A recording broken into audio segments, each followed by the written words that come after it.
जय जगन्नाथ ऊर्जा group of company रु मुआसिक अच्छे कानन बिहार अंचल हरिप्रिया पट्टनायक मैडम को घरे जहाँ घरे आम 2024 मसीह जिते कि पीएम सूर्यघर स्टार्ट होता नुआ नुआ सब्सिडी भुवनेश्वर दिया होता से आम 3 किलोवाट सिस्टम ये इनस्टॉल करूँ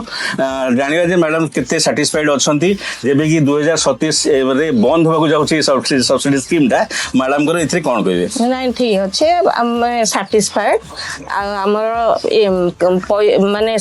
ये जो आमर बहुत कम हो इलेक्ट्रिक बिल रे आपण पाखापाखि केते भाउचंदी से भाउची से भाउची धर 3000 टंका हमर आस्तला 3000 4000 आमे बे 1000 भितर हमर आसु 2000 2000 से आ ऊर्जा ग्रुप रो जो एटा लागी छी आ भितर किछि मेंटेनेंस पई अमक पई किछि मेंटेनेंस पर्यंत हेइनी आ भलो ठीक चलছে आ आगामी लोक मानु कोन कहबे सोलार लगे नहीं आपण माने सोलार लगांतु इलेक्ट्रिक ये कंजम्पशन पे बहुत उपकारी आ आपण व्यवहार करंतु solar system thank you madam